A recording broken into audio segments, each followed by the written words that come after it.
नमस्कार मेरे प्यारे विद्यार्थियों, आप सभी का मैं हार्दिक अभिनंदन करती हूँ। ईश्वर से आप सभी की मंगल कामना करते हुए मैं आज का अध्ययन कार्य आरंभ करती हूँ। आज हम कारक के भेदों का अध्ययन विस्तार से करेंगे। पिछले वीडियो में हमने जाना था कारक की परिभाषा और कारक के भेदों का नाम। इस वीडियो में हम कारक के समस्त भेदों का अध्ययन उदाहरण सहित विस्तार से करेंगे।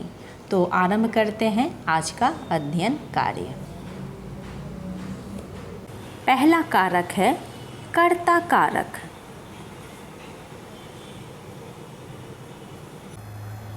कर्ता अर्थात करने वाला, जो क्रिया को करता है उसे कर्ता कारक कहते हैं। इसका विभक्ति चिन्ह ने या कुछ नहीं होता है। जैसे माँ ने खाना बनाया, वाक्य विभक्ति चिन्ह सहित है। पिताजी अखबार पढ़ रहे हैं, वाक्य विभक्ति चिन्ह रहित है। कौन करके प्रश्न करने पर जो उत्तर प्राप्त होता है वह कर्ता कारक होता है। जैसे कौन खाना बनाया, उत्तर माँ। कौन अखबार पढ़ रहा है, उत्तर पिताजी। माँ और पिताजी कर्ता कारक हैं। दूसरा कर्म कारक। जिस पर क्रिया के काम का प्रभाव पड़ता है उसे कर्म कारक कहते हैं। इसका विभक्ति चिन्ह को या चिन्ह रहित होता है। जैसे राम ने रावण को मारा, वाक्य विभक्ति चिन्ह सहित है। पिताजी अखबार पढ़ रहे हैं, वाक्य विभक्ति चिन्ह रहित है। क्या और किसको प्रश्न करने पर जो उत्तर प्राप्त होता है वह कर्म कारक होता है। जैसे राम ने किसको मारा, उत्तर रावण को। पिताजी क्या पढ़ रहे हैं, उत्तर अखबार। रावण और अखबार दोनों कर्म कारक है। तीसरा करण कारक।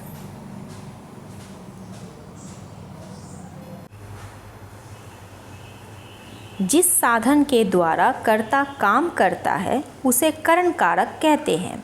इसका विभक्ति चिन्ह से या के द्वारा होता है। जैसे राम ने रावण को तीर से मारा, उसे ईमेल के द्वारा सूचना मिली। किससे और किसके द्वारा प्रश्न करने पर जो उत्तर प्राप्त होता है वह करण कारक होता है। जैसे राम ने रावण को किससे मारा, उत्तर तीर से। उसे किसके द्वारा सूचना मिली, उत्तर ईमेल के द्वारा। तीर से और ईमेल करण कारक है। चौथा कारक है संप्रदान कारक। कर्ता जिसके लिए कार्य करता है या जिसको कुछ दिया जाए वह संप्रदान कारक कहलाता है। इसका प्रसर्ग को या के लिए होता है। एक बात ध्यान देने योग्य है कि कर्ता स्वयं के लिए कार्य ना करके किसी दूसरे के लिए कार्य करता है। जैसे मालिन पौधों को पानी देती है, माँ बच्चे के लिए स्वेटर बुन रही है। किसको और किसके लिए प्रश्न करने पर जो उत्तर प्राप्त होता है वह संप्रदान कारक होता है। जैसे मालिन किसको पानी देती है, उत्तर पौधों को। पांचवा कारक है अपादान कारक। संज्ञा या सर्वनाम के जिस रूप से एक वस्तु का दूसरे से अलग होने का भाव प्रकट हो उसे अपादान कारक कहते हैं।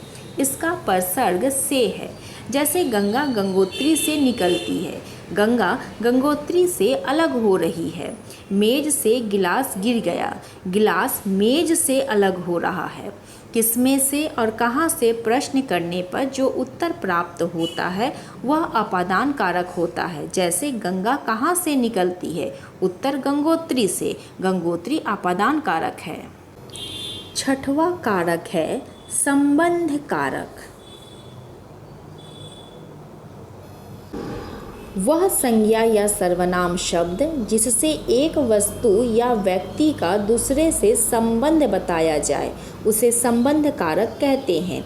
इसके प्रसर्ग का, की, के, रा, री, रे आदि होते हैं। जैसे मोरनी पेड़ की डाल पर बैठी है, यह तुम्हारी पुस्तक है। किसका, किसकी, किसके प्रश्न करने पर जो उत्तर प्राप्त होता है वह संबंध कारक होता है। जैसे मोरनी किसकी डाल पर बैठी है, उत्तर पेड़ की डाल पर। पेड़ की डाल संबंध कारक है। सातवां कारक है अधिकरण कारक। क्रिया के होने के स्थान को अथवा आधार को अधिकरण कारक कहते हैं। इसके प्रसर्ग में और पर हैं, जैसे मोरनी पेड़ की डाल पर बैठी है, गिलास में पानी है। किसमें किस पर प्रश्न करने पर जो उत्तर प्राप्त होता है वह अधिकरण कारक होता है। जैसे मोरनी किस पर बैठी है, उत्तर पेड़ की डाल पर। किसमें पानी है, उत्तर गिलास में। डाल पर और गिलास अधिकरण कारक हैं। आठवां और अंतिम कारक है संबोधन कारक। शब्द का वह रूप जिससे किसी को पुकारे जाने के भाव का ज्ञान हो उसे संबोधन कारक कहते हैं। संबोधन का अर्थ होता है किसी दूसरे को संबोधित करके बोलना, कहना या पुकारना।